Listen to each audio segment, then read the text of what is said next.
Bonjour à tous, je m'appelle Marie Lemaine, je suis doctorante à l'INSEP, je travaille sur le briefing et le débriefing en sport individuel. Parallèlement, je suis aussi entraîneur de gardien de but de handball au club de Saint-Maur-des-Fossés, donc j'ai des gardiennes qui vont de la moins de 15 régions à division 2 féminine. Ce que je vais vous présenter aujourd'hui, ça n'a rien à voir avec mon travail de thèse, ça ne s'inscrit pas dans mon travail de doctorat. C'est un projet que j'ai mené quand j'étais responsable, dans ma dernière année de responsable de la formation des gardiens de but du comité du Finistère de handball. Et donc c'est un projet qui est centré sur l'entraîneur de handball et sur le gardien de but en secteur amateur. Donc déjà, un gardien de but, qu'est-ce que c'est ? C'est un poste pour lequel il faut avoir de nombreuses qualités, qu'elles soient physiques, mentales, cognitives ou techniques. Parce que le gardien de but, il n'évolue pas que en défense. Il est impliqué dans plusieurs phases de jeu. La défense, en arrêtant des tirs, évidemment, mais aussi, et de plus en plus, en attaque, puisqu'il doit remettre le ballon en jeu le plus rapidement possible, en faisant des passes courtes, des remises au centre ou bien des passes très longues. Il peut aussi être impliqué dans des montées de balles collectives, voire même de marquer des buts en laissant son but vide. Pour illustrer ça, je vous montre deux petites vidéos. Donc là, parade, prise d'infos rapide, relance longue, ultra précise, but de la partenaire, et donc forcément la gardienne adverse qui fait de son mieux pour gérer la crise de temps. Voilà, deuxième petite vidéo qui a fait le buzz sur Internet. Interception de la gardienne de but, montée de balle individuelle, feinte, tir, but. Un gardien de but, une gardienne de but peut donc marquer des buts à très haut niveau. Le poste de gardien de but, c'est donc un poste qui est très important pour la victoire d'une équipe, parce que ses actions sont lourdes de conséquences. Il y en a qui disent qu'un gardien de but, c'est 50% du collectif, c'est 50% de la victoire, il y en a qui disent même. Et paradoxalement, à l'entraînement ou en match, il est complètement délaissé, le gardien de but. Ça lui de se débrouiller tout seul, il n'y a pas d'importance qui lui est accordée. Aussi fou que ça puisse paraître. Quand on demande au coach pourquoi on en est à cette situation-là, ils répondent tout simplement j'ai pas le temps, j'ai 14 joueurs de champ à m'occuper et puis j'ai 2 gardiens de but, donc le choix il est très très vite fait. Je suis pas formé. J'ai des diplômes fédéraux, mais je suis pas formée, il n'y a pas de spécificité entraînement des gardiens de but dans ces diplômes et ces colloques fédéraux. J'étais pas non plus gardien de but quand je jouais, donc je sais pas comment on fait. Et puis en même temps, il n'y a pas grand chose sur internet ou dans des livres pour aider les entraîneurs à s'acculturer et puis à développer des compétences sur le poste de gardien de but, sur l'entraînement du poste de gardien de but.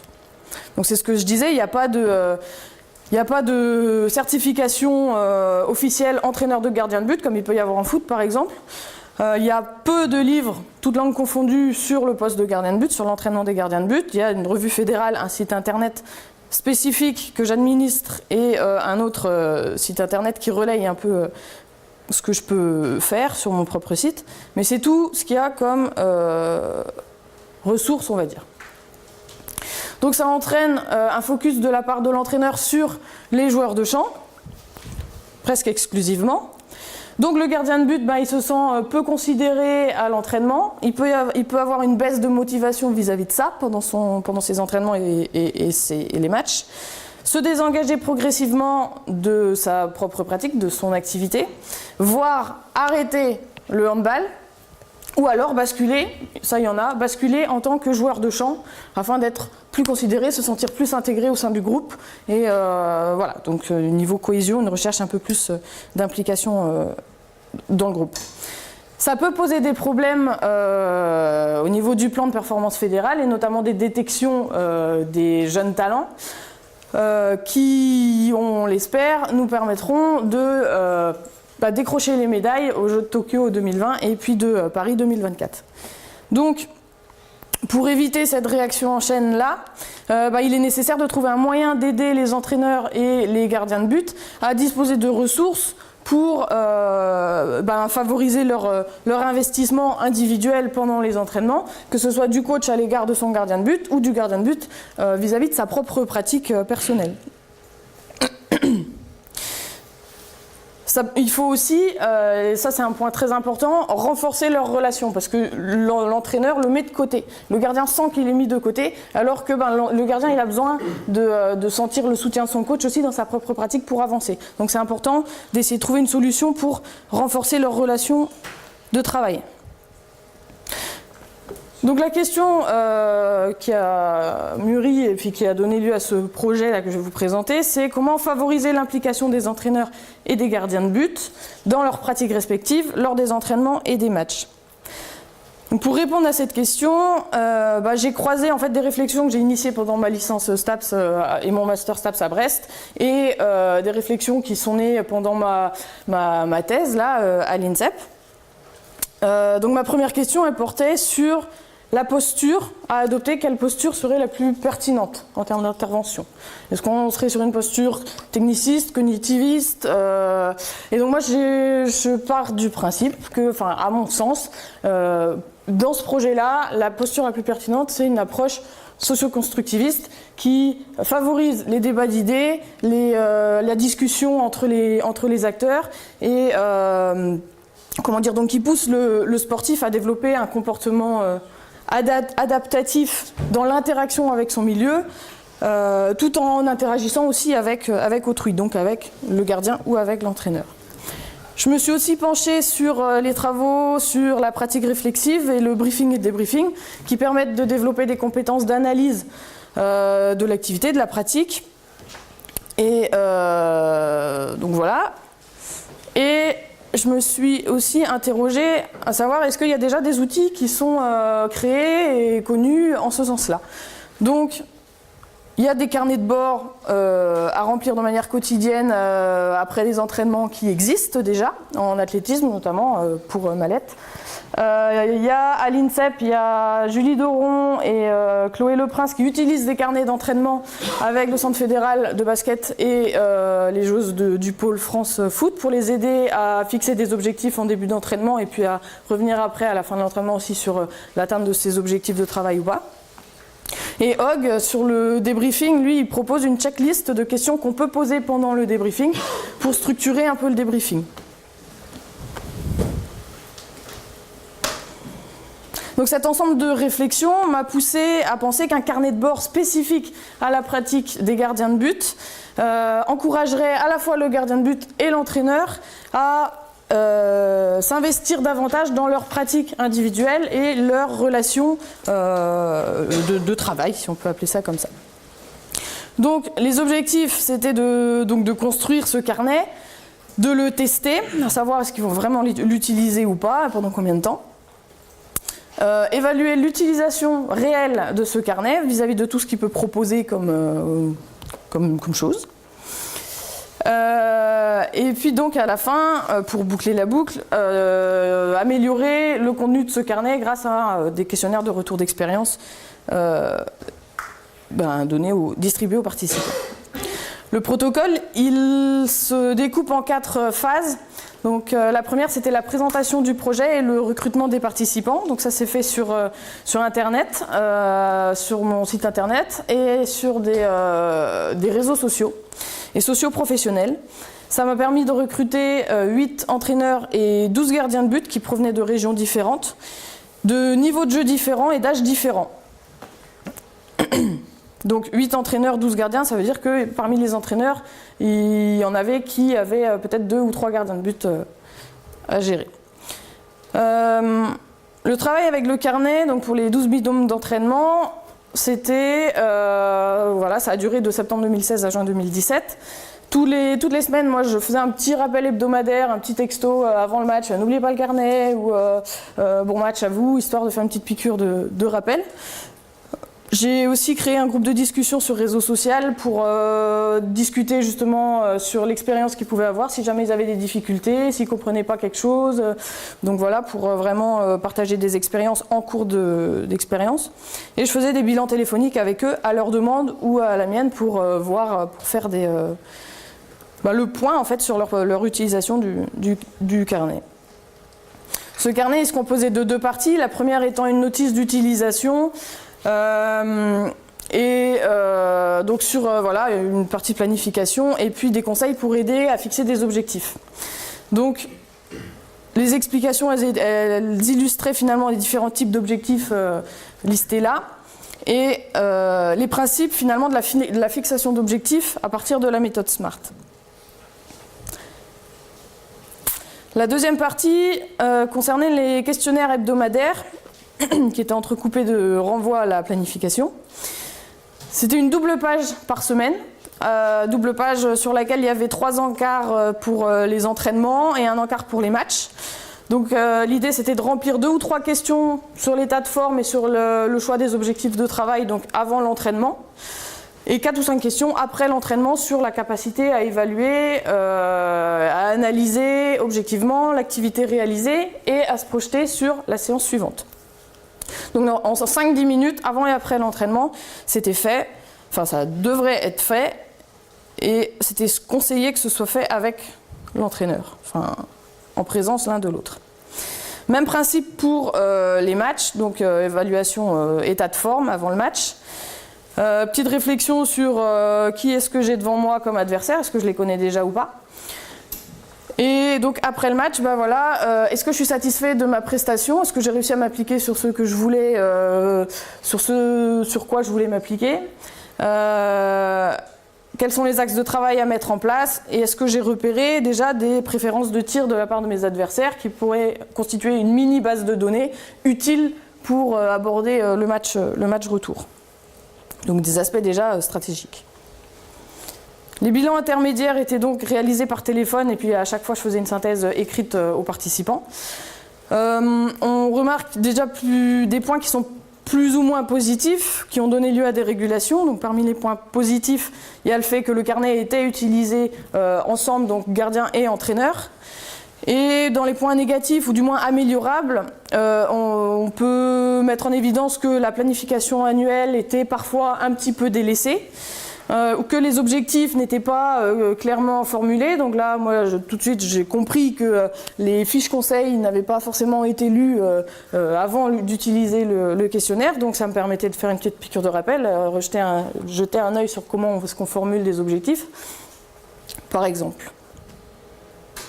Et donc, oui, ça permettait aussi de voir des décalages entre ceux qui remplissaient la planification au début du carnet, qui disaient de tel moment à tel moment, on va travailler essentiellement là-dessus. Et puis après, quand on regardait dans le carnet, on voyait qu'il y avait des décalages parfois entre ce qui était annoncé qu'on allait faire et puis ce qu'on faisait réellement. Donc les résultats principaux, c'était donc vis-à-vis des objectifs, c'était de tester ce carnet. Ce carnet, il a été utilisé par... il y a eu 8 carnets sur 12 qui ont été utilisés. Les 4 carnets n'ayant pas été utilisés, c'est parce que soit le gardien il oubliait de le prendre avec lui. Il pouvait être blessé aussi en cours de saison, donc décrochage.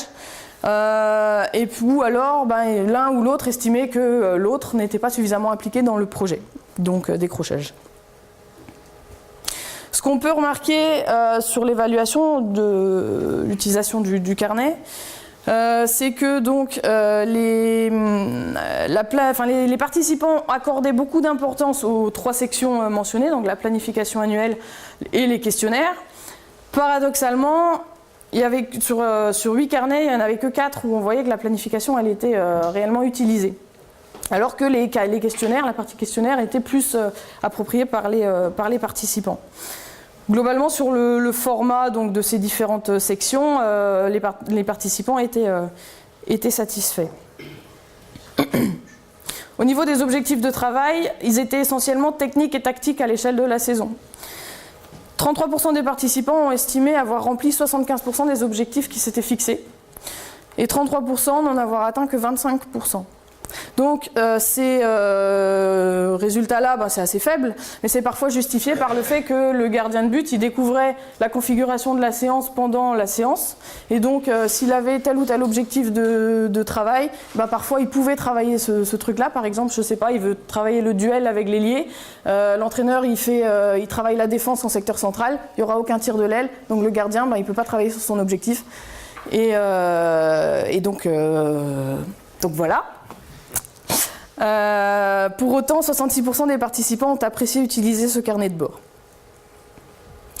Des améliorations essentiellement au niveau de la forme, du fond et puis le public. Là, la question, là, j'ai présenté ce carnet-là à un colloque fédéral assez récemment, le mois dernier, et donc on va essayer de l'adapter pour un public de gardiens de but de pôle espoir. Il y a eu une publication de cette expérience, de ce projet-là, dans la revue fédérale Approche du handball. Et la carte de France, là à droite, c'est toutes les personnes actuellement, les binômes qui utilisent la version 2 ou la version 3 actuelle du carnet. Je parlerai plus des perspectives pratiques, parce que pour moi, c'est vraiment le terrain qui importe, avec les problématiques de terrain. Je pense mettre en place une session de formation, un peu du tutorat pour aider justement les entraîneurs dès le départ et les gardiens à utiliser de manière optimale le carnet. Et du coup, là j'en ai parlé aussi, d'adapter ce carnet-là à un public spécifique qui a plus d'entraînement par semaine dans les pôles d'accession et puis d'excellence en France. Je vous remercie pour votre attention. Si vous avez des questions.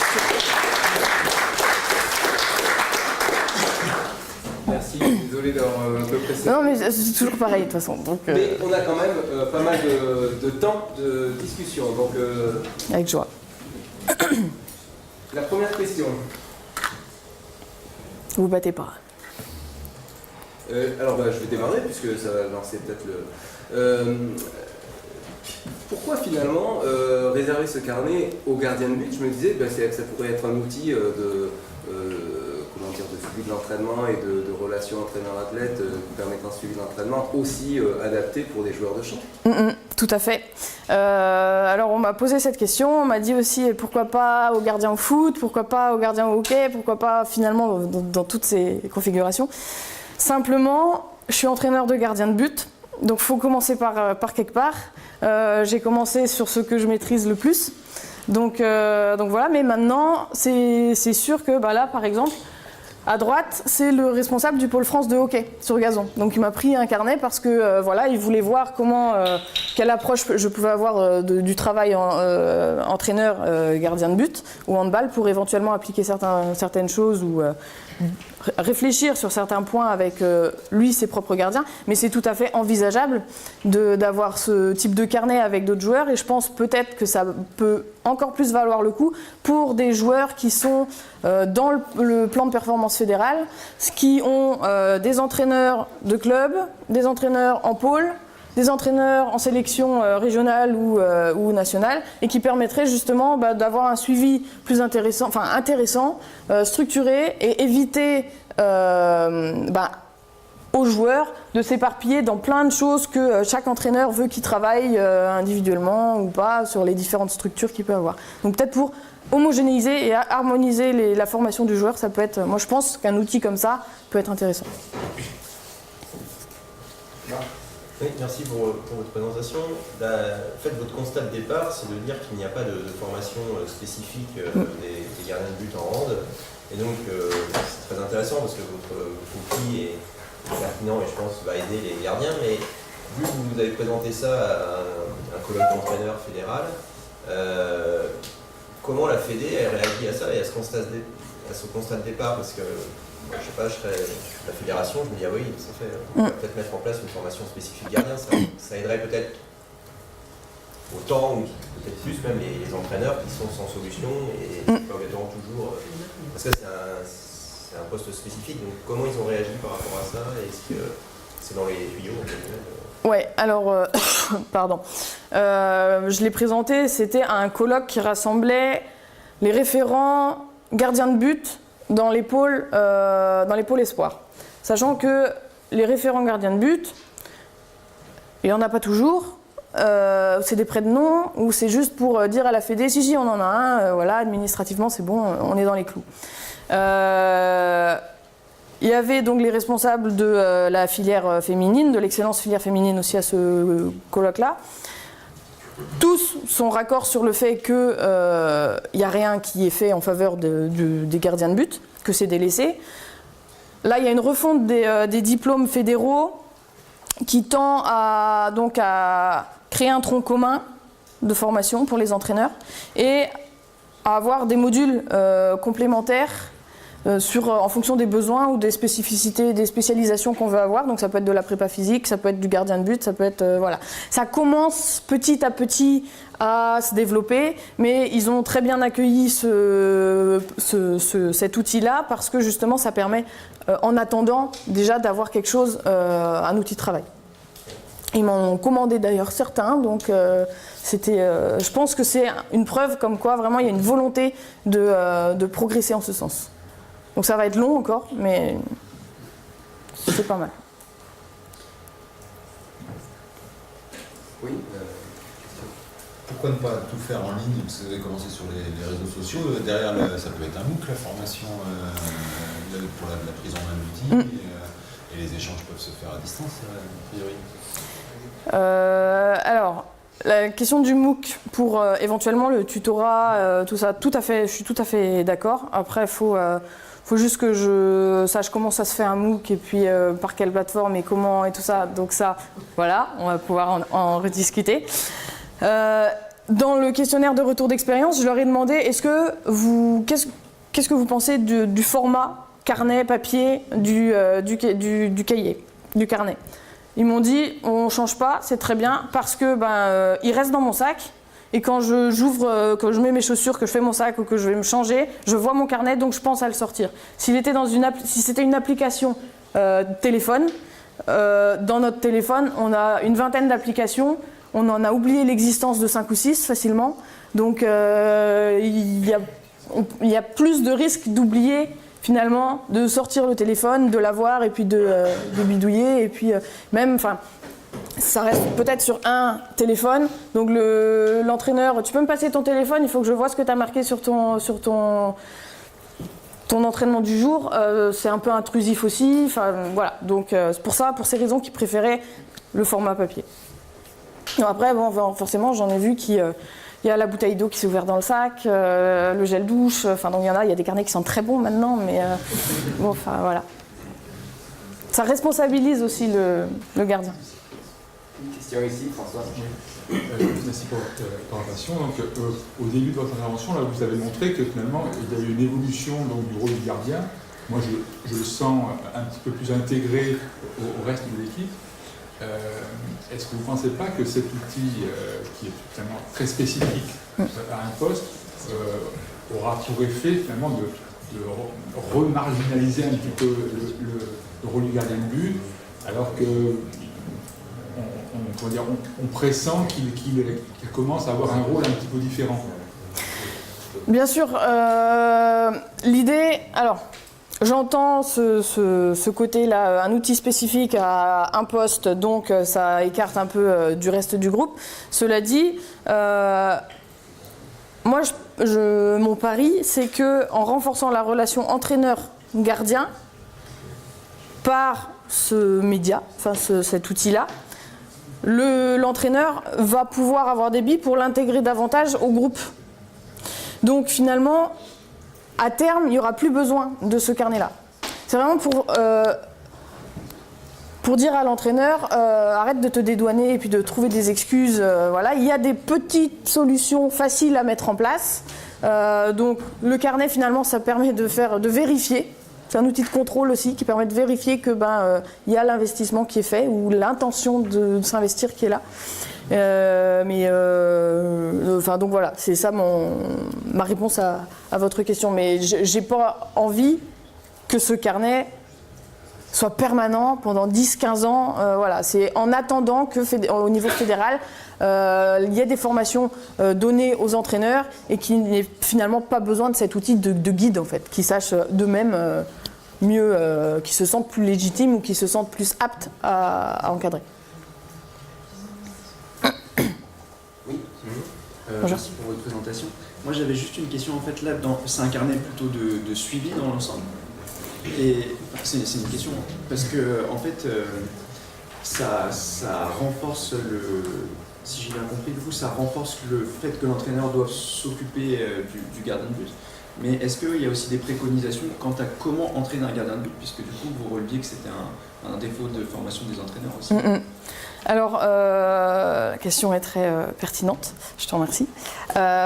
J'ai mis à l'intérieur, donc dans la première partie, la partie notice, des billes justement pour comment on entraîne un gardien de but, mais je voulais surtout pas que ce soit un livre où il y a des exercices déjà tout faits et tiens, hop, t'as plus qu'à appliquer. Je voulais surtout pas que ce soit ça. Il y en a beaucoup qui me posent la question avant de commander un carnet, est-ce qu'il y a des exercices dedans ou tout ça, ou je voudrais commander votre carnet d'exercices. Petite pause, c'est pas un carnet d'exercices.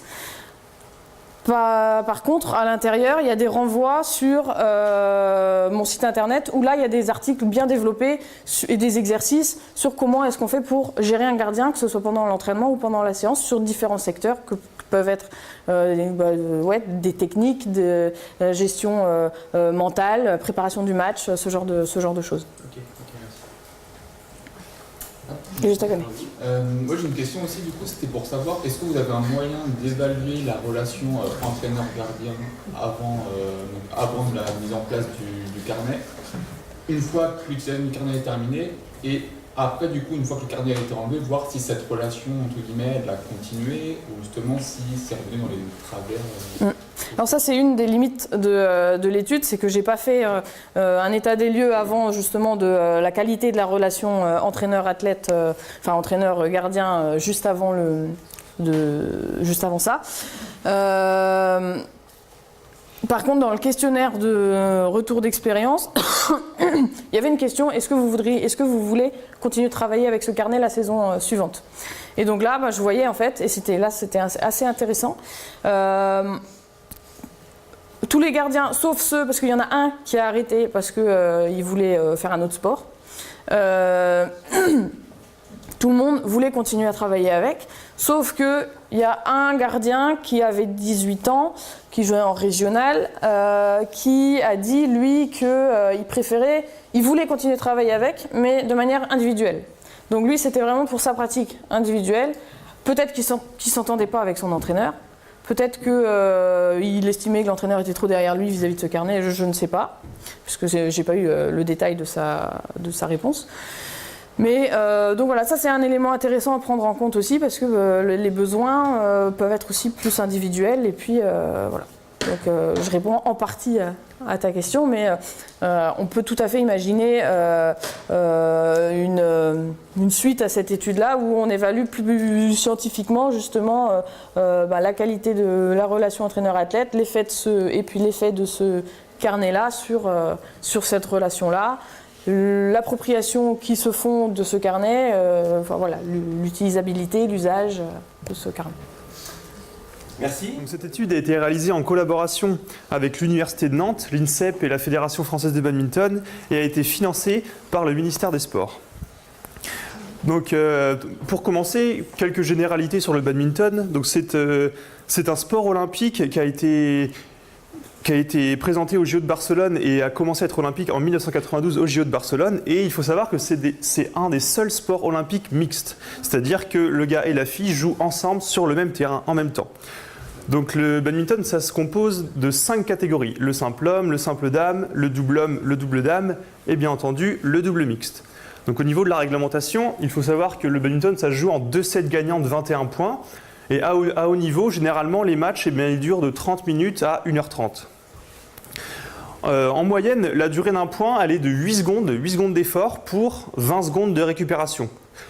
Donc c'est un sport qui nécessite vitesse et précision, comme l'atteste le récent record du monde réalisé par un Malaisien qui a réussi à propulser en volant à 493 km/h lors d'un smash, donc ça a été mesuré en sortie de raquette. Alors, avant toute chose, il faut dresser un constat du badminton européen sur la scène internationale. Donc ce constat, il est assez attristant puisqu'il y a une domination asiatique énorme sur le badminton mondial. Par exemple, en simple dame, si on prend les 10 premières joueuses mondiales en simple dame, et bien sur ces 10 premières joueuses, il n'y en a qu'une seule européenne. Et du coup, ce constat-là, eh bien, on peut le répertorier aussi sur les 5 autres disciplines. En simple homme, il n'y en a que 1, et en double homme, il n'y en a qu'une paire, voilà, sur les 10 premières places mondiales. Ajouté à cela, eh bien, le nombre de licenciés et la médiatisation est très faible en Europe. Donc par exemple, est-ce que quelqu'un dans cette salle peut me citer le joueur qui est ici présent ? Donc voilà, vous vous rendez compte là que la médiatisation est très faible, puisque ici, c'est Victor Axelsen, c'est Victor Axelsen, le Danois, qui est numéro 1 européen, numéro 2 mondial et champion du monde en 2017. Et personne dans cette salle le connaît. Donc c'est quand même assez aberrant. Et il faut savoir aussi que Carolina Marin, c'est une Espagnole et elle est championne olympique en titre. C'est la seule européenne qui arrive à rivaliser avec les joueuses asiatiques.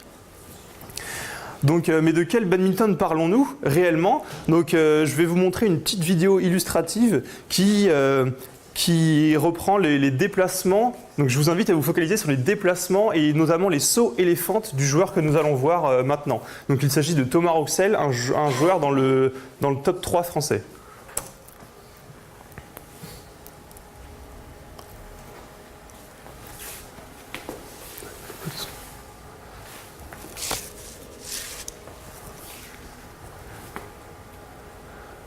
Donc on peut voir là, imaginer la dépense énergétique, notamment au niveau des sauts et des fentes réalisées par le joueur.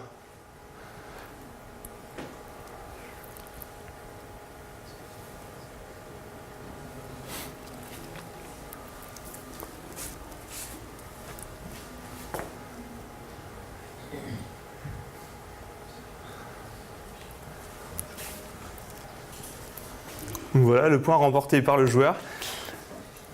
Alors, petit point sur la revue de littérature. Donc, autant la littérature scientifique nous offre beaucoup d'informations sur le simple, notamment sur la structure temporelle. Donc, l'ensemble des études s'accordent à dire que les temps d'effort sont compris entre 6 et 10 secondes pour des temps de récupération avoisinant les 20 secondes. Alors, mais il y a très peu de données sur le double. Or, cette discipline est très spécifique et très tactique. Donc, souvent, lorsqu'on regarde un match de badminton, eh bien, on s'aperçoit qu'il y a toujours un joueur qui va aller plus devant ou un joueur qui va être plus derrière, un qui aura plus tendance à utiliser sa force, qui va être plus au fond de court à faire des smatchs. Donc nous, on a voulu essayer d'aller voir quelle était réellement cette distinction de rôle.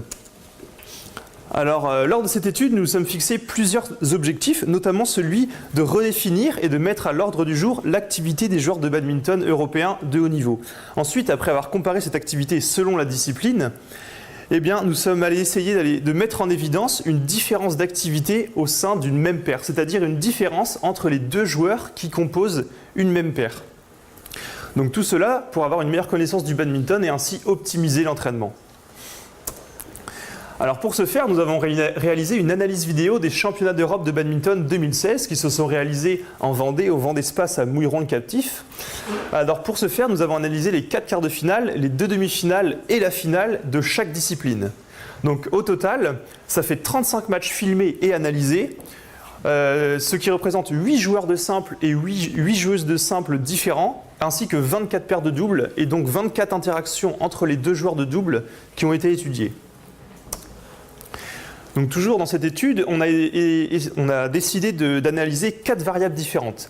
Donc la première, c'est les variables temporelles. Donc c'est ce qui représente les temps d'effort, de récupération, le temps de jeu effectif qui en découle, le work to rest ratio, nombre de frappes par point, durée d'un match et durée d'un set. Ensuite, on a essayé d'étudier, on a étudié les variables physiques. Et on a regroupé ces variables physiques en deux choses distinctes, le nombre de sauts et le nombre de fentes, réalisés par chaque joueur au cours de chaque match. Ensuite, il y a les variables spatiales, donc c'est sur le terrain où est-ce qu'a été frappé le volant. Par exemple, ça peut être à l'avant du court, dans le mi-court, à l'arrière du court, côté coup droit, côté revers. Voilà, on a essayé de différencier le terrain, de le couper en plein de zones différentes. Ensuite, il y a les variables événementielles. Donc les variables événementielles, qu'est-ce que c'est ? Ce sont les frappes choisies par les joueurs. Donc ça peut être par exemple un smash, un dégagé, un amorti, une défense courte. Donc tous ces types de frappes, on les a comptabilisés pour chaque joueur au cours de chaque match. Donc au niveau des résultats, d'abord sur la structure temporelle. Donc ce graphique, ça nous montre la durée des points moyens en fonction de la discipline. Donc simple homme, simple dame, double dame, double mixte. Eh bien, si on regarde ces résultats, on s'aperçoit qu'en simple, peu importe la discipline, et en double dame, eh ben, les points avoisinent généralement 8 secondes. Alors qu'en double homme et en double mixte, eh bien, les points descendent à une durée de 6 secondes en moyenne. Donc deuxième résultat, ça nous montre toujours sur le même type de graphique, le nombre de frappes par point, le nombre de frappes au cours d'un échange, toujours selon la discipline. Et bien là, donc ce graphique-là, il faut le mettre en perspective avec les durées moyennes du graphique précédent. Et bien là, on s'aperçoit qu'en double homme et en double mixte, eh bien, il y a plus de 1 frappe par seconde par point. Alors qu'en simple homme, simple dame et double dame, eh bien, il y a 1 frappe par seconde. Alors que, voilà, c'est ça, il y a 1 frappe par seconde en simple homme, simple dame et double dame, alors qu'en double homme et en double mixte, eh bien, le jeu a tendance à aller beaucoup plus vite, le volant revient beaucoup plus rapidement, il y a plus d'1 frappe par seconde, largement plus. Là, c'est 1,5 frappe par seconde. Donc ici, toujours sur le même type de graphique, on a la durée de récupération, toujours en fonction de la discipline.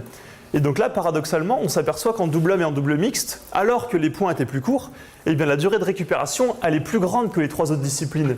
Elle arrive presque à 25 secondes, 20-25 secondes, alors que les autres, elle descend elle est un peu en dessous.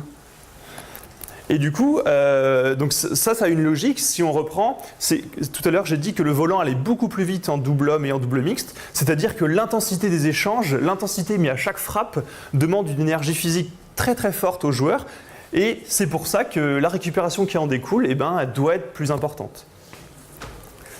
Donc au cours de cette étude, on a voulu faire un focus sur Carolina Marin. Donc Carolina Marin, c'est celle qui a gagné les championnats d'Europe que nous avons étudiés. C'est la seule joueuse européenne dans le top 10, c'est la seule joueuse qui arrive à rivaliser avec les joueuses asiatiques.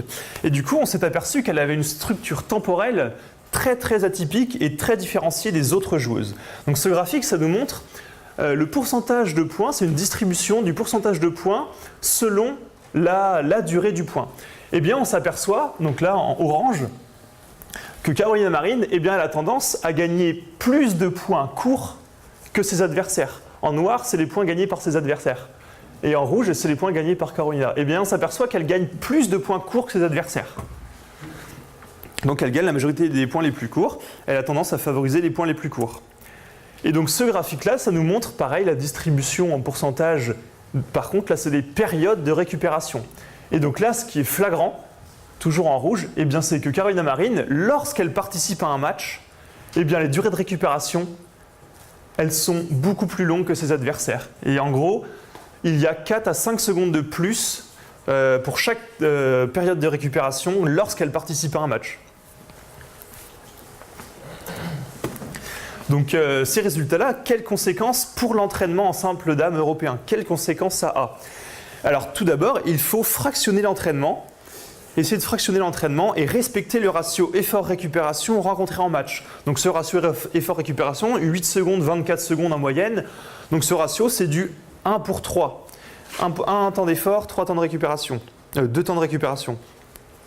Et du coup, on va essayer au cours de l'entraînement de retrouver ce ratio-là. C'est-à-dire qu'une fois, on va pouvoir faire du 8 secondes, 16 secondes, donc ça va être du 1 sur 2.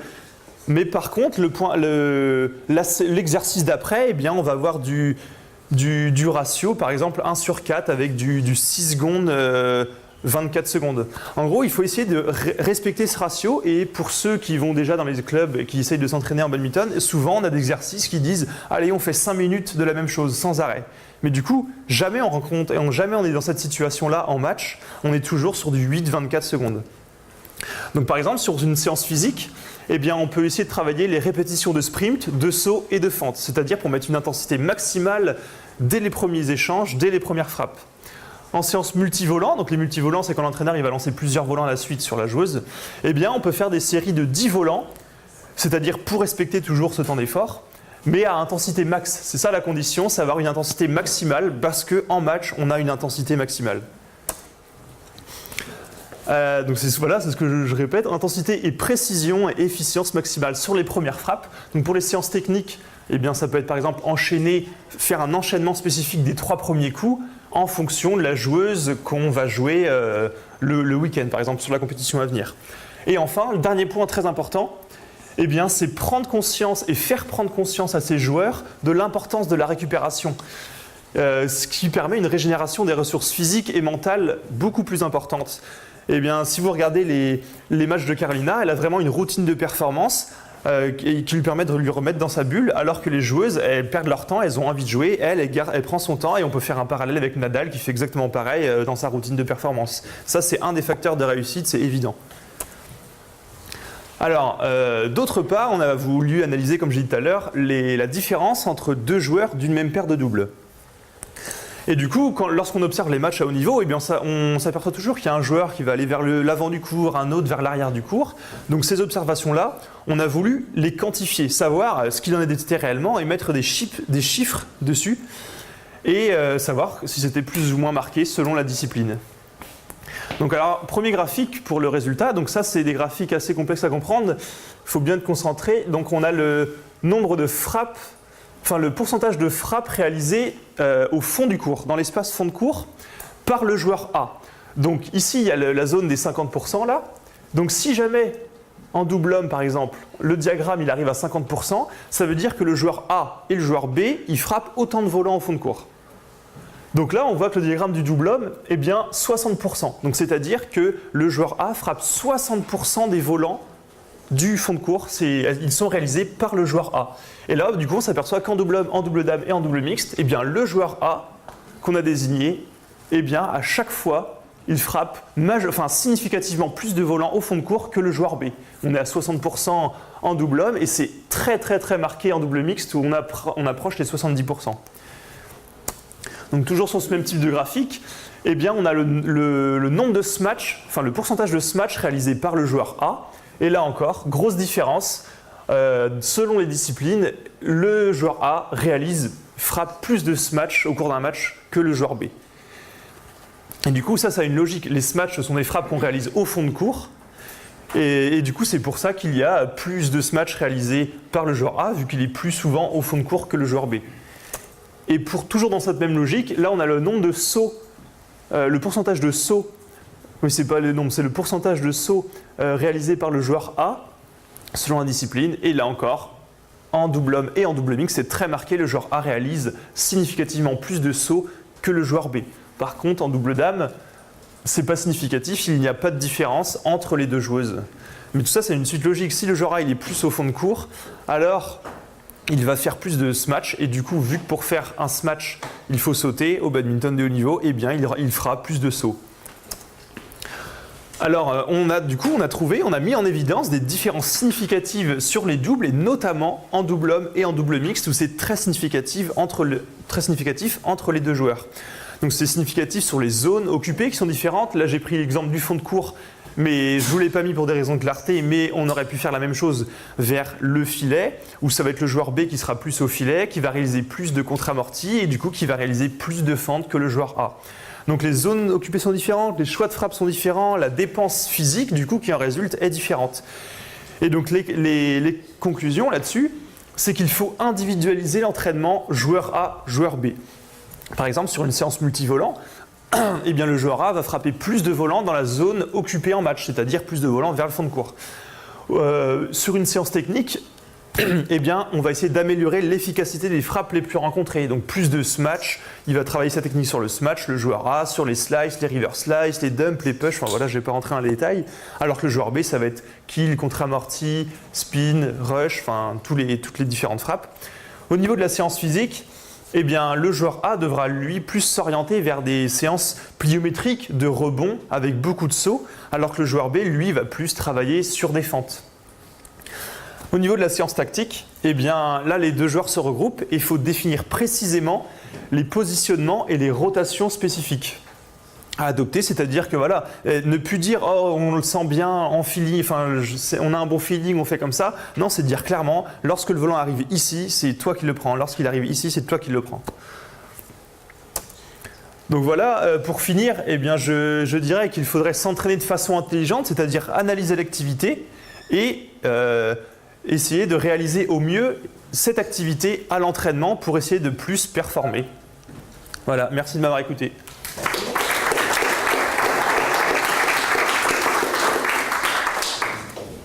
Donc, je suppose qu'il va y avoir beaucoup de questions après cette intervention très, très intéressante et qui questionne pas mal. Qui ouvre le bal?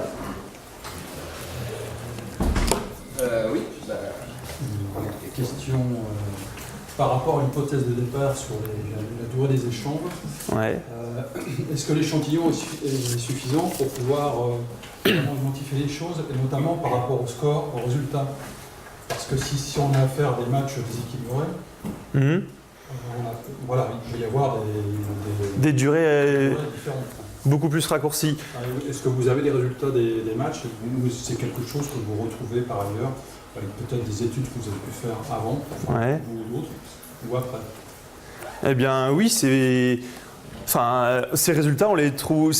Il n'y a eu que très peu de matchs déséquilibrés. Là, sur les 7 qu'on a vus en simple dame, par exemple, il n'y en a eu que un qui était déséquilibré, mais sinon tous les autres étaient assez serrés. Et du coup, les résultats vraiment importants qui montent là en simple dame, c'est la durée de récupération beaucoup plus longue. Et du coup, ça c'est clairement vrai et ça a clairement été montré lors de cette étude. Je voulais faire ce lien parce que c'est vrai que c'est pas la même chose. Vous preniez le cas de Nadal. Ouais. Quand Nadal joue contre le 30e mondial, c'est pas la même chose que quand il joue contre Djokovic.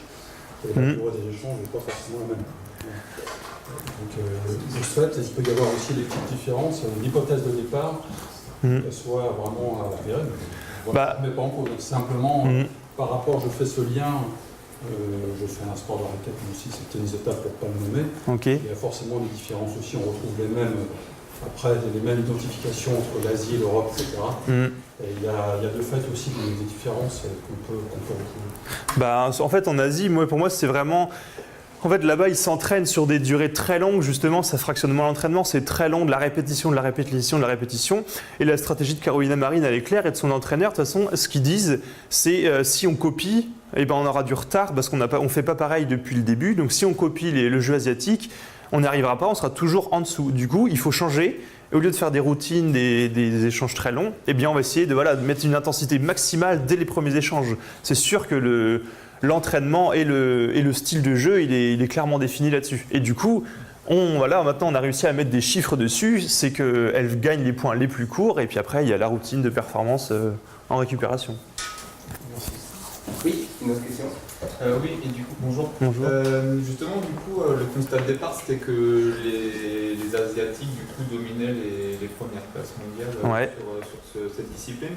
Est-ce qu'il y a une perspective de faire le même constat, le même bilan que vous pouvez faire ici pour les Européens chez les Asiatiques, pour justement comparer et voir un peu pourquoi il y a une grosse domination asiatique et du coup après s'en servir et comme vous dites soit un point de comparaison pour travailler sur certains points que vous voulez chercher ou justement différencier par rapport à ce que vous faites. Ok, en fait c'est le problème de base, c'est au niveau de la culture. En bad, il n'y a personne fait du bad en France, alors qu'en Asie, dès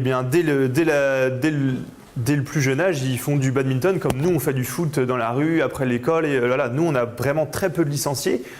Et du coup, si on part d'une base très faible, forcément, on n'a que 1 ou 2 qui sortent du lot. Alors qu'en Asie, il y a vraiment beaucoup plus de monde et du coup, beaucoup plus de monde qui peut arriver au haut niveau. Et du coup, je redis, c'est qu'il faut essayer de... En fait, il ne faut pas essayer de faire comme eux parce que de toute façon, nous, on ne fait pas du bad depuis qu'on a 5 ans. On fait du bad, on arrive après au collège et au lycée, c'est là qu'on commence à faire du bad. Du coup, on a déjà un train de retard et il ne faut pas faire comme eux, justement.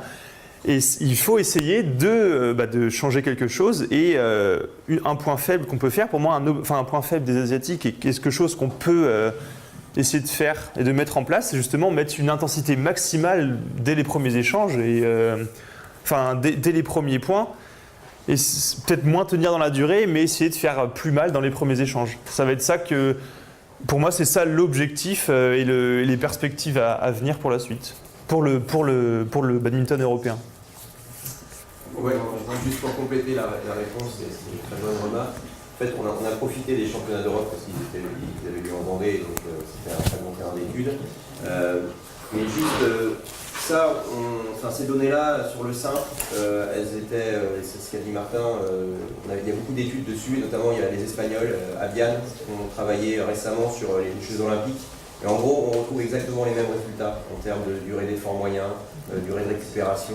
Donc très clairement, on voit qu'on est propre et que le jeu européen n'est pas très différent du jeu des meilleurs mondiaux en termes de temps d'effort, temps de récup. Par contre, et c'est ce qu'a dit Martin, on voit que Carolina Marin, elle a une réelle stratégie différente sur les périodes de récupération qu'elle cherche à augmenter un petit peu. Et... Merci donc pour tout ça. Sur la fin, là, la première question, c'est est-ce qu'ils ont conscience de ces rôles A et B en fait dans la paire? Justement, non. Justement, c'est ce que je disais à la fin, c'est qu'il y a un feeling, c'est oh la dernière fois ça marchait bien comme ça, du coup on va faire comme ça. Mais voilà, moi ce que je voulais dire, c'est le message qu'il faut faire passer aux entraîneurs, c'est que quand on forme une paire, on forme pas une paire au hasard. On voit qu'il y en a un qui a plus de feeling au fond de cours, l'autre qui a plus, qui maîtrise mieux, qui se sent plus à l'aise en fait. Eh bien, la première chose, c'est qu'on va former les pairs en fonction de ça. Et de deux, eh bien, on va les entraîner. On va dire, voilà, toi, tu es le joueur A, toi, tu es le joueur B.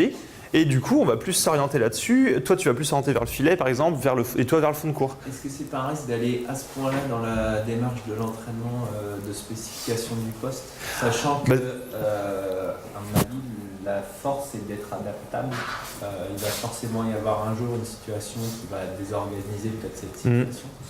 Et de malgré tout garder des ressources, être capable de faire de A si je suis B. Là encore, il faut respecter le ratio. Le ratio que j'ai là. Par exemple, voilà, fond de cours, eh bien on arrive à 60%. Donc au final, si on regarde, si on fait une séance de 2 heures, on va dire, eh bien on va regarder et puis on va dire le joueur A sur cette séance de 2 heures, il faut qu'il passe 60% du temps plus que le joueur B au fond du cours par exemple. Il ne va pas faire que du fond du cours, l'autre ne va pas faire que du filet, ils vont tout travailler, mais c'est un ratio à faire en fait. Dire, dans ce sens-là, pas forcément spécifié à faut pas l'extrême.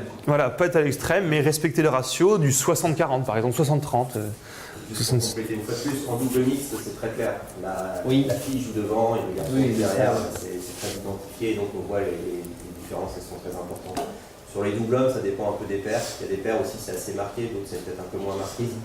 Mais là, en fait, il faut savoir, alors on présente des données relatives, donc c'est un petit peu, ça peut être un peu perturbant.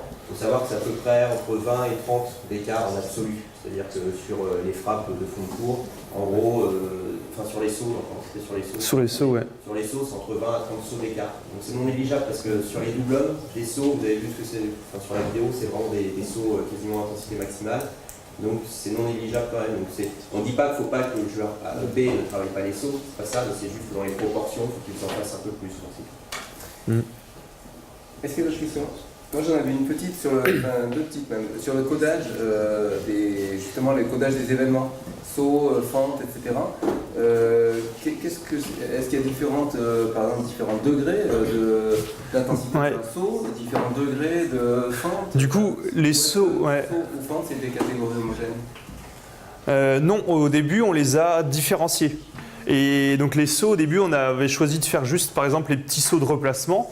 Et par contre, ceux qu'on a présentés dans cette étude, ce sont les sauts quasi maximales où les 2 pieds sont décollés, où il y a une intention de prendre une détente maximale au niveau des. Discrimination entre des petits sauts. Voilà. Là, on a fait la discrimination et ceux qui sont présentés ici, c'est les sauts quasi maximales. Okay. Et sur les fentes, c'est pareil. Sur les fentes, on a différencié les fentes vers l'avant des fentes latérales. Et par contre, là, c'est le total des deux qu'on a mis dans l'étude. C'est le total des fentes. On a voulu les différencier en fonction du déplacement, mais au final, on a trouvé que c'était les mêmes fentes, presque au niveau badistique, le même mouvement. Et une deuxième question, sur la méthode aussi, et puis une question sur est-ce que ça aurait pas été pertinent de regarder, là si j'ai bien compris, vous avez comptabilisé toutes ces occurrences, et ensuite fait des comparaisons en cumulant toutes les occurrences pour les joueurs, par double, simple, etc. Est-ce que ça n'aurait pas été intéressant aussi de faire ça dans l'historique de chaque set ou de chaque match pour voir si ces proportions évoluaient au cours du match, qui rendrait compte aussi d'une façon de gérer le match ou le set par les joueurs? Oui, c'est très intéressant, on aurait pu le faire, mais après, moi c'était dans le cadre de mon master et moi j'ai essayé de me focaliser là-dessus et j'ai pas eu le temps de... Enfin, je pourrais le faire, hein, j'ai encore les données, surtout en fonction de chaque set, hein, mais on n'a pas décidé de voir en fonction du temporel. Alors, non, c'est pas une critique, mais je me disais, tiens, ça vaut le coup de regarder. Non, je comprends que dans un master. Je vais compléter également la réponse, Martin a très bien répondu. Alors, je ne sais pas si vous vous rendez compte, mais c'est un boulot qui est monstrueux en termes de temps passé et tout. C'est monstrueux le boulot qu'a fait Martin sur les 5 catégories. Et surtout, là, pour le compte, ça revient à la première question. On n'a que 7 matchs par catégorie. Et là, on ne serait pas assez, je pense, significatif. Parce que là, on a 7 matchs fois 2 joueurs. Donc ça fait 8 joueurs et tout. Enfin, ça fait 14 data. Alors qu'on n'en aurait que 7. Et pour analyser les 7, c'est un peu léger. Donc on avait prévu d'analyser plus de matchs. Pour l'instant, on n'a pas eu le temps et c'est compliqué. Mais sur les 7 matchs, j'ai regardé rapidement, il n'y a pas trop de différence entre les 7. Donc ça n'a pas trop de différence. En tout cas, sur les durées d'effort, les durées de récup, ça peut pas être identique. Et moi, je voulais compléter aussi, c'est que ce qui est là, on voit la différence. Moi, j'essaye d'insister sur le double homme entre les deux joueurs, la différence entre les deux joueurs en double homme. Et donc, on a analysé les 7 matchs. Enfin, du coup, c'est moi qui l'ai fait. Et si moi, de mon expérience, les 4 quarts de finale, ils étaient très déséquilibrés justement, et on voyait qu'il y avait la paire qui perdait était complètement désorganisée, et du coup, pour moi, elle fausse un peu les résultats parce qu'elle n'arrive pas à s'organiser, et du coup, le joueur B, il se retrouve au fond de cours parce que voilà, ils sont en crise de temps, ils savent pas comment faire.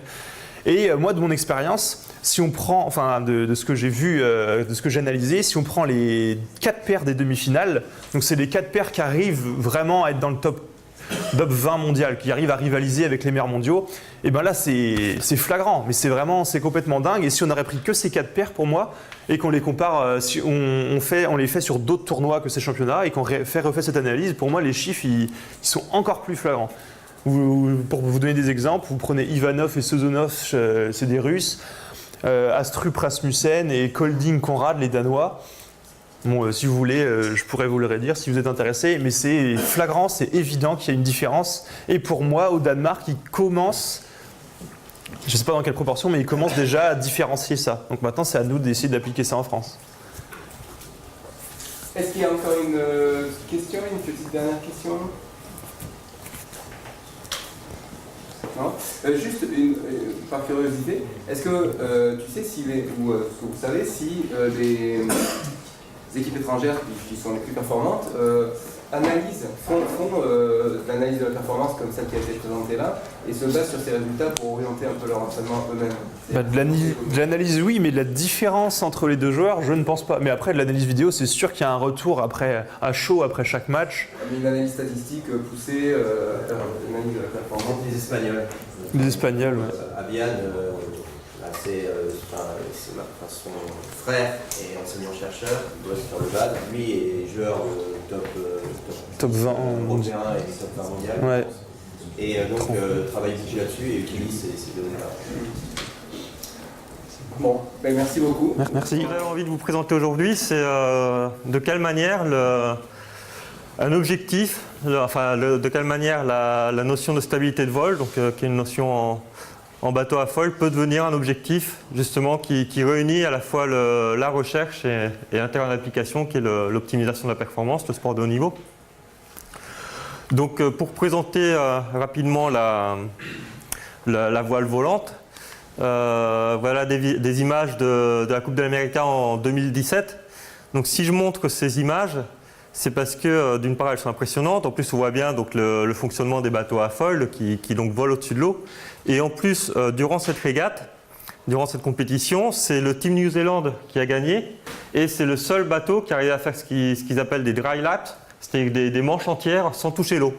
Hein, c'est-à-dire que là on va voir, donc là on les voit en vol, on va voir le bateau américain, Oracle, là il va toucher l'eau, il va commencer à toucher l'eau, ça le freine, il se pose et donc ça perd évidemment énormément de vitesse. Et tandis que pendant ce temps-là, le Team New Zealand il restait tout le temps en l'air et il gagnait les manches parfois haut la main. Donc on comprend bien que la stabilité de vol c'est vraiment important. Et donc très rapidement, la voile volante aussi, c'est dans le milieu de la voile, ça touche vraiment tous les domaines, hein, depuis le kitesurf, le windsurf, le dériveur ou même maintenant la course au large.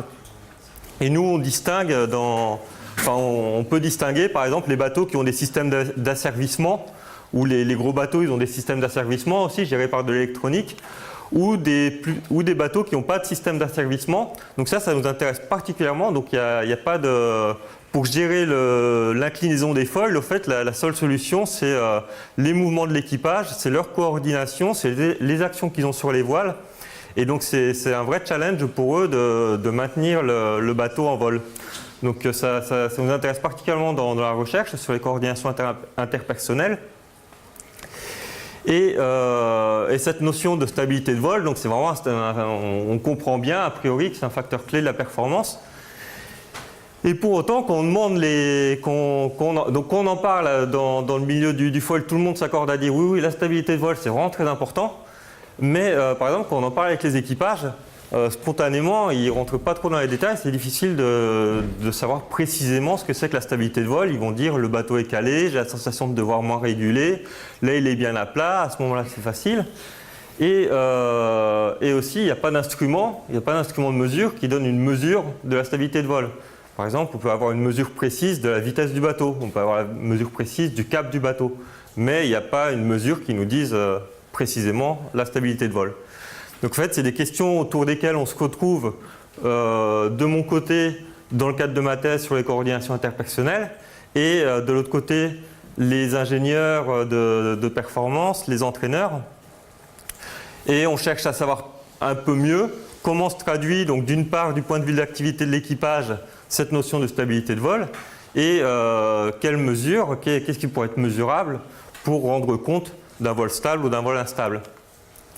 Donc voilà, donc ça permet vraiment la mise en place d'une enquête collaborative entre moi qui suis au sein du laboratoire motricité interaction performance, donc ici même au STAPS de Nantes, et des équipages de haut niveau, leurs entraîneurs, un ingénieur de recherche qui s'entraînent à l'ENVSN.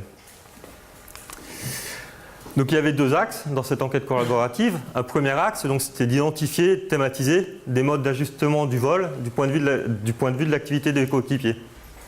Donc pour ça, on a mis en place un observatoire. Donc je ne rentre pas dans les détails théoriques. Je serai enchanté de rentrer dans les détails théoriques plus tard, pendant le repas, si certains d'entre vous veulent en discuter.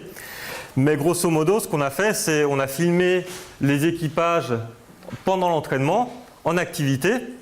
Donc on a enregistré les enregistrements, on prenait le son aussi de leur conversation.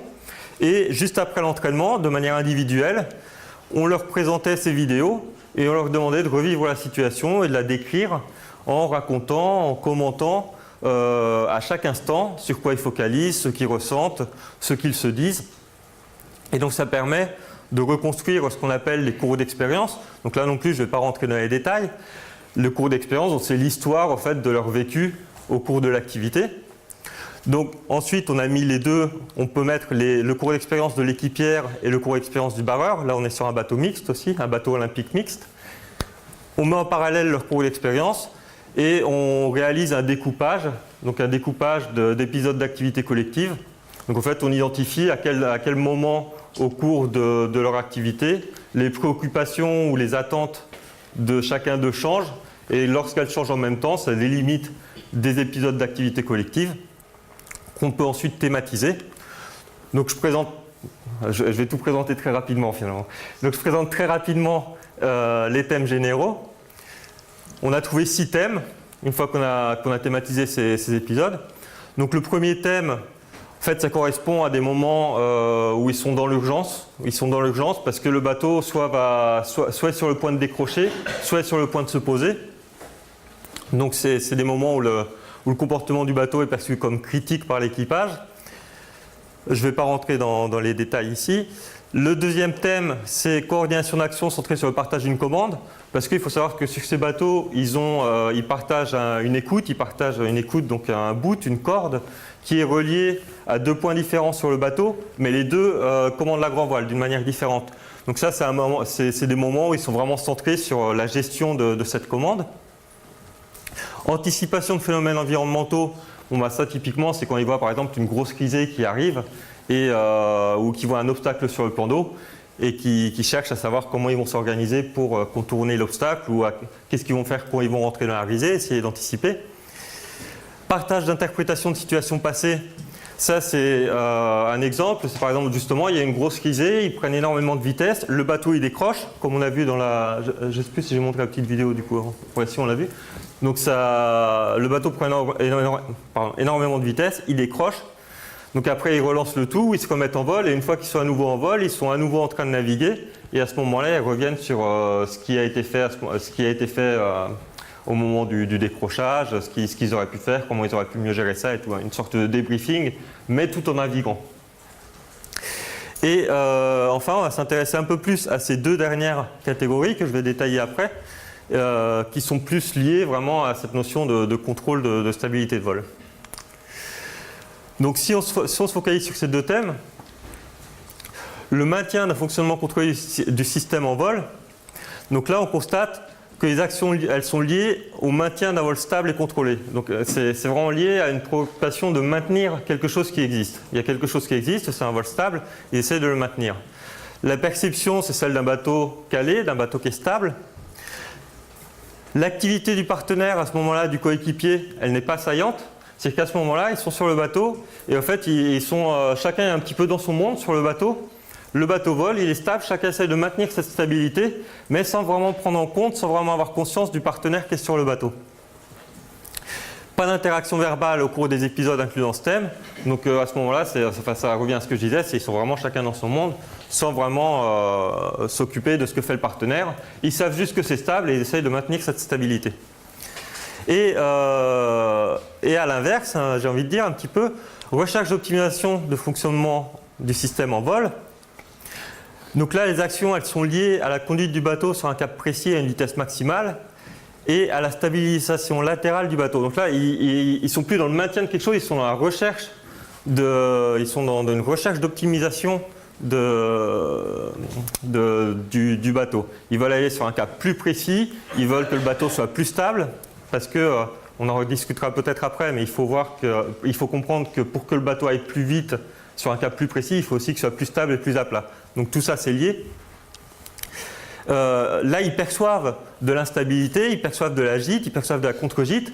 Et aussi bien ici, ils ont du mal à commenter, comme je disais en introduction, ils ont du mal à commenter, même pendant les entretiens, ils ont du mal à commenter exactement à quoi correspond cette sensation de stabilité. Par contre, là, ils commentent très très bien cette perception d'instabilité, cette perception de gîte, de contre-gîte, ils en parlent beaucoup. Et l'activité du partenaire, à ce moment-là, elle est saillante. Donc ils ressentent ce que fait le partenaire, ils savent qu'ils prennent en compte l'activité du partenaire. Et en plus, ils discutent, donc il y a des conversations à bord, et parfois avec des points de vue divergents. Et une ingérence sur l'activité du partenaire, ça c'est ce que j'appelle ingérence sur l'activité du partenaire. C'est par exemple quand on va dire au coéquipier board, choc, ou tire sur le chariot, ou déplace-toi, ça crée des contraintes sur l'activité du partenaire. Et donc voilà. Et ensuite, le deuxième axe de recherche, donc c'était en concomitance avec le premier axe, c'était en même temps. On avait aussi instrumenté les bateaux, donc on avait mis des dispositifs GPS, des centrales inertielles pour obtenir différentes données, notamment vitesse, cap, assiette latérale, donc la gîte et l'assiette longitudinale. Et ce qu'on a cherché à faire, oula, ça va être très très dur. Bon, je vais aller très très vite. Donc voilà, donc là en fait c'est un bord de travers, c'est 10 minutes de bord. Chaque ligne verticale, ça correspond à un épisode d'activité collective. Et on s'intéresse à ces deux grands épisodes qui sont ici. Le premier, l'épisode de gauche, qui correspond au thème de recherche d'optimisation. Celui-là, il correspond au thème de maintien de la stabilité. Enfin, c'est un épisode qui rentre dans ce thème. Et donc là, on a cherché des corrélats mécaniques, des corrélats dans ces données, qui sont les données qu'on peut obtenir de leur vécu. Donc intuitivement, on se disait, c'est l'assiette longitudinale qui va être le paramètre le plus important. Parce qu'on se dit, bon, le bateau il vole, on va regarder s'il fait ça, c'est qu'il n'est pas stable. Et au fait, on se rend compte que même en regardant les graphiques, ça aurait plutôt tendance même à être l'inverse. Et en fait, ça s'explique parce qu'il nous manque une donnée fondamentale ici pour comprendre l'assiette longitudinale, c'est la hauteur par rapport à l'eau. Si on n'a pas la hauteur par rapport à l'eau, cette donnée-là, qui nous paraissait pourtant si importante, elle ne permet pas d'être interprétée correctement. Et par contre, on constate bien au niveau de l'assiette longitudinale, donc là, effectivement, à ce moment, il perçoit un vol instable, et effectivement, on retrouve dans nos données mécaniques que le vol, quand ils perçoivent qu'il est instable, effectivement il est instable sur l'assiette latérale et il est beaucoup plus stable sur l'assiette latérale. Donc finalement, ça aboutit à quoi? C'est que ça attire notre attention sur le fait que la prise en compte des variations latérales semble beaucoup plus pertinente si on cherche à mesurer l'instabilité du vol que celle de l'assiette longitudinale, qui était pourtant a priori, même en discutant avec les acteurs concernés, a priori, on se disait que ce serait ça une bonne idée. On voit que ce n'est pas la meilleure idée. Donc voilà, donc en fait, ce type de résultat, ensuite on le présente aux équipages, on le présente aux ingénieurs, et ça nous amène à reformuler de nouvelles hypothèses, à rediscuter, à reformuler de nouvelles discussions, et par exemple à interpréter la stabilité de vol en termes d'ouverture ou de fermeture de possible. Donc on aurait d'un côté l'assiette latérale en vol qui correspondrait à des ouvertures de possibilités individuelles d'action, une augmentation des possibilités d'action du bateau. Donc même eux, ils le disent quand le bateau est stable, ils disent là j'ai l'impression de pouvoir faire ce que je veux avec le bateau, j'ai l'impression de pouvoir aller où je veux avec le bateau. Et en contrepartie, une assiette latérale instable en vol, ça correspond à des moments où il y a des interférences mutuelles qui réduisent les possibilités d'action de chacun. Donc ça, c'est ce que je disais tout à l'heure. C'est par exemple, on rentre un peu plus dans la technique du coup, mais le barreur, s'il veut suivre un cap, il faut que la voile elle soit orientée d'une certaine manière par rapport au bateau. Mais si la voile elle est orientée d'une certaine manière par rapport au bateau, l'équipière ne peut pas réguler l'assiette latérale. Donc en fait, plus l'un veut optimiser ce qu'il est en train de faire sur le bateau, plus il va créer des contraintes pour son coéquipier. Et donc, du point de vue de l'activité des équipiers, finalement, je suis peut-être bon niveau temps, non?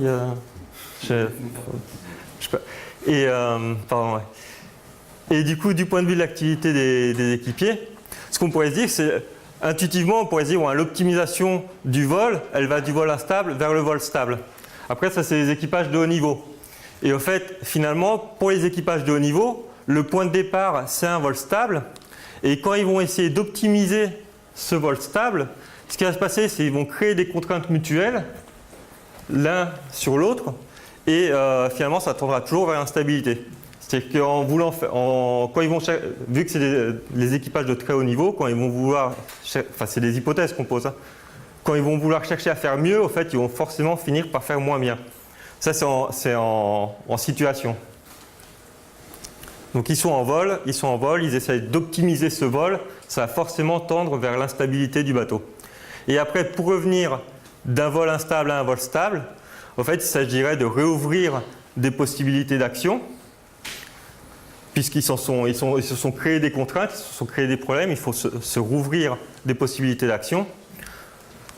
Donc pour ça, ça crée si on suit cette hypothèse, ça pourrait créer des nouvelles idées d'application à l'entraînement.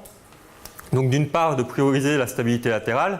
Avant de chercher à optimiser la performance du bateau, on ne peut pas optimiser la performance d'un bateau qui n'est pas stable. Donc tant qu'il n'est pas stable, ne pas chercher à aller plus vite, chercher d'abord à le stabiliser.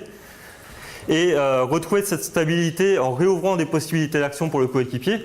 Donc par exemple, ça peut être, plutôt que de se battre chacun de son côté à essayer de rétablir la stabilité, peut-être s'inhiber, réduire son influence sur le bateau pour qu'à ce moment-là, ça réouvre des possibilités d'action aux partenaires avec qui on était en train d'interférer finalement. Et obtenir des feedbacks immédiats sur l'assiette. Donc parce qu'il y a une zone d'ombre entre le moment où, en fait, il y a une zone grise entre le moment où ils ne savent pas trop si le bateau est stable et si le bateau est instable. Donc réduire cette zone grise en leur offrant un feedback visuel à travers des écrans sur le bateau pour qu'ils puissent voir d'une manière différente, une visualisation différente de l'assiette. Et d'autre part, ça contribue aussi à enrichir mes axes de recherche sur la thèse qui portent sur les coordinations interpersonnelles coopératives médiées par un support matériel. donc de mieux comprendre le rôle du bateau et le rôle du comportement du bateau dans les relations interpersonnelles. Donc voilà, merci, j'espère que c'était à peu près clair. Et je veux bien répondre à des questions. Bah, oui, on est là pour ça, donc on a un peu de temps pour questions. Qui est-ce qui... Oui. Bonjour, merci pour la présentation, parce que je suis un grand amateur de foil en kite. Moi j'avais une question, est-ce que vous avez contrôlé la houle, ou en tout cas vérifié la houle lors de vos expérimentations? Parce que finalement, moi, en tout cas en tant que pratiquant, ce que je me dis c'est que si j'ai une houle qui est frontale à mon déplacement, je vais avoir tendance du coup à réguler l'assiette dans le sens longitudinal, quoi. Alors que si j'ai une houle latérale, ben, ça va avoir un impact sur ma manière de réguler mes actions, mais cette fois-ci de manière latérale, quoi. Et donc du coup, je voulais savoir si ça avait été pris en compte là-dedans, et si ça du coup pouvait aussi expliquer certains résultats qui aillent à contresens de vos hypothèses initiales. Ouais, donc enfin ça c'est donc là c'est ce que j'ai présenté, c'est une étude de cas, donc c'est sur un bord de travers avec un plan d'eau relativement plat, mais même et justement on voit que même avec le plan d'eau relativement plat, l'assiette longitudinale, elle est pas c'est pas une donnée qu'on puisse prendre en compte. Aussi la difficulté c'est enfin pour que tout le monde comprenne, c'est si on prend un bord de 10 minutes, vu qu'ils vont à 40 km/h, en 10 minutes, on peut partir d'un endroit où le plan d'eau est très calme et on peut effectivement finir à un endroit où le plan d'eau est très agité. Mais, et du coup, raison de plus pour se creuser la tête, pour se dire quelle est la donnée qui est la plus pertinente pour mesurer quelque chose, sachant qu'on n'arrive pas à tout mesurer, que c'est compliqué de mettre des instrumentations sur le bateau. Et donc, en fait, la houle, par exemple, la houle latérale va quand même moins influencer l'assiette que la houle longitudinale. Enfin, bref, oui, pardon. Ouais. Mais donc, je ne sais pas si ça répond à ta question, mais. Oui, c'est juste pour savoir, parce que du coup, c'est vrai que c'est une variable qui est hyper importante. Ouais. Et après, l'autre truc quand même aussi, c'est que, par exemple, du coup, tout ça, c'est pas. Encore une fois, on ne peut pas se dire non, le bateau il est bien quand l'assiette elle est calée à 0. Par contre, on peut se dire ah ben là l'assiette à ce moment-là elle était très oscillante et au moment d'après ils ont changé un réglage de foil ou ils ont changé leur comportement, elle est un peu moins oscillante. Donc c'est que par comparaison par rapport à quelque chose qui s'est passé un petit peu avant dans l'histoire du bord.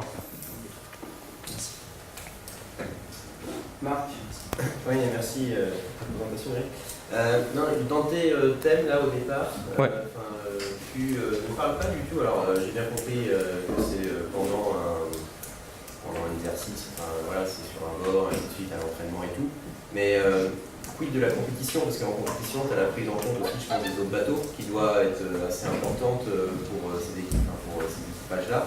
Donc comment ça se passe, est-ce que tu as une idée, Mais ouais, on s'est pas intéressé au côté stratégique, tactique. On s'est plus intéressé, pour l'instant, on s'est plus intéressé sur la manière dont ils réussissent à faire voler le bateau. Et non, ce que tu disais, prise en compte des phénomènes extérieurs, enfin des phénomènes environnementaux, ouais. avec toute une liste là. Je me dis qu'en compétition, il y a aussi la prise en compte des bateaux qui s'adversent. Oui, bah oui, évidemment. Oui. Il doit jouer sur la stabilité, un petit peu. Bah oui, parce que ça les occupe, mais c'est justement là, à nouveau, c'est ce que je disais sur cette ouverture-fermeture possible. Quand le bateau est stable, par exemple, quand ils sentent les moments où le bateau est stable, ils disent, bah là, d'un coup, j'ai pu sortir la tête du bateau, j'ai pu observer un peu mieux ce qui se passait. Alors quand le bateau est instable, ils seront beaucoup plus concentrés sur restabiliser, rechercher cette stabilité. Donc. J'ai pas compris là, ton hypothèse, par contre, par rapport au fait que lorsque le bateau, lorsque l'équipage cherche à optimiser le vol, en gros, ils tendent vers l'instabilité du bateau. Ça, j'ai du mal à le saisir parce qu'au final, c'est des personnes experts. Au bout d'un moment, lorsqu'ils ont un vol stable, ils vont, je pense, le maintenir ce vol. Ils ne vont pas chercher à l'améliorer si leur vol, si la stabilité elle est parfaite. Enfin, tu vois ce que je veux dire, c'est quasi parfait. Si, parce qu'ils peuvent chercher à améliorer la vitesse ou avoir un cap beaucoup plus précis. Et donc, à ce moment-là, ils vont se contraindre mutuellement. Et le bateau, par contre, lui, il continue à vivre par rapport au plan d'eau.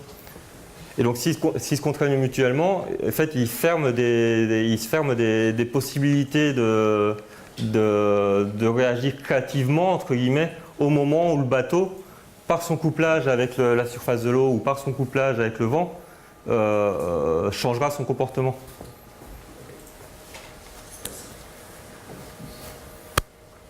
Question. Merci pour ta présentation. J'ai pas bien compris ce que vous attendiez donc des indicateurs que tu as présentés à la fin de ta présentation.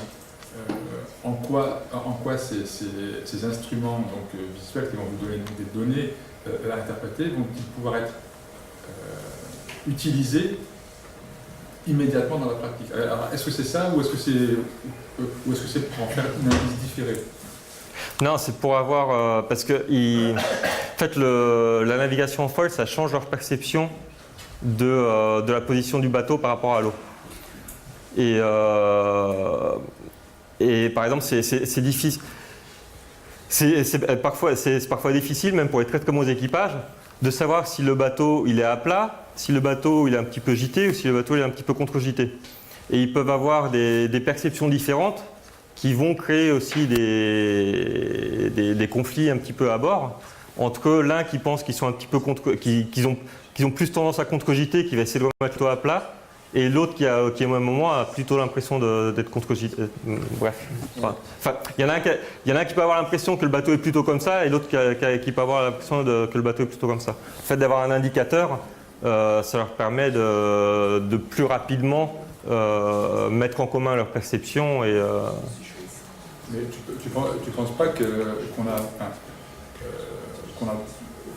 est plus raisonnable d'attendre des progrès sur le raffinement donc des sensations d'inclinaison, des sensations kinesthésiques, plutôt que sur passer par les indicateurs qu'il faut interpréter.